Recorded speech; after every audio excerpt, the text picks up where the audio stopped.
This is unprecedented in how tense things are. How both countries. This is the abyss. This is the abyss. To kill, assassinate a man who is referred to as the second most powerful man in Iran, a potential successor to the supreme leader. He was killed after arriving at the airport in Baghdad, a U.S. airstrike. He was targeted. I mean, this operation was pre-planned. They knew he was coming. They knew where to strike. They were targeting him. And the fallout has been global. We've had leaders all over the world, officials come out for, against, urging calm and de-escalation. And the Iranians, convening the National Security Council, they have one message, the entire Iranian hierarchy, that there will be consequences, retaliation. The U.S. act of international terrorism, targeting and assassinating General Soleimani, the most effective force fighting Daesh, ISIS, al-Nusra, al-Qaeda, et al., is extremely dangerous and a foolish escalation. The U.S. bears responsibility for all consequences of its rogue adventurism.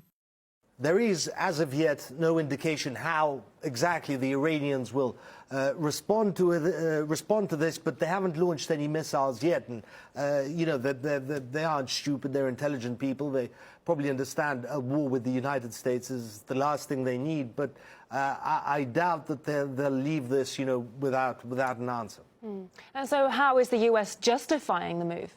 Well, the United States is saying that he was the ultimate bad guy. This is from the State Department. This is in American press, that we just killed the world's #1 bad guy.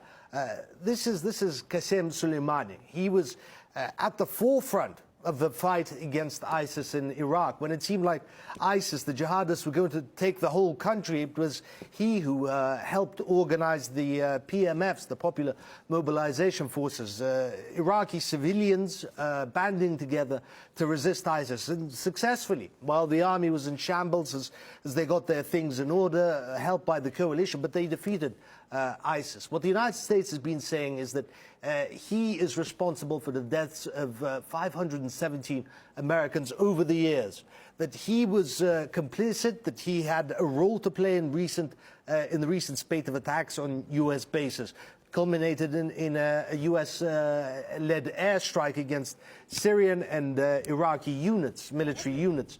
That, again, led to the siege of the U.S. embassy, again, unprecedented, in the Green Zone, a fortified embassy that was besieged. And it was, by the way, Iranian-backed proxies, as they refer to them, that urged protesters to withdraw, to leave the embassy alone.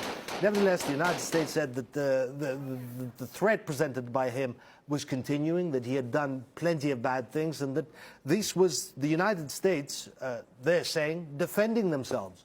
At the direction of the president, the U.S. military has taken decisive defensive action to protect U.S. personnel abroad by killing Kasem Soleimani. This strike was aimed at deterring future Iranian attack plans.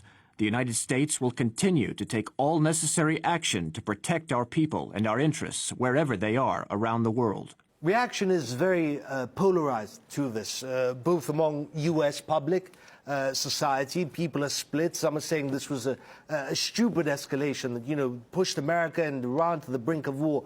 Others are saying that they support President Trump's decision to carry out this attack.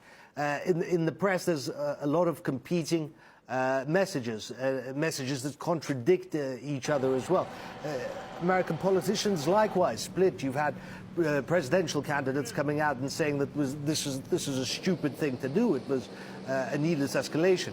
And you have others coming out and saying, well, look, the Iraqis, some of them, are celebrating.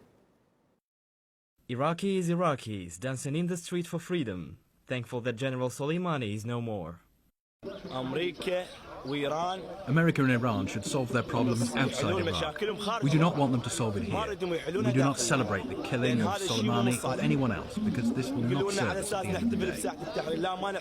Now, tell us more about the reaction in the US, because apparently Trump has acted unilaterally here. I understand that leading Democrats are furious that Trump has acted without seeking permission from Congress first. Well, that is something that they have been talking about. He didn't notify anyone in Congress, in the House, in the Senate, that they were going to carry out this assassination. So he didn't seek any authorization, which he doesn't have to if there's an imminent threat that is, an attack that is going to happen. There's no time.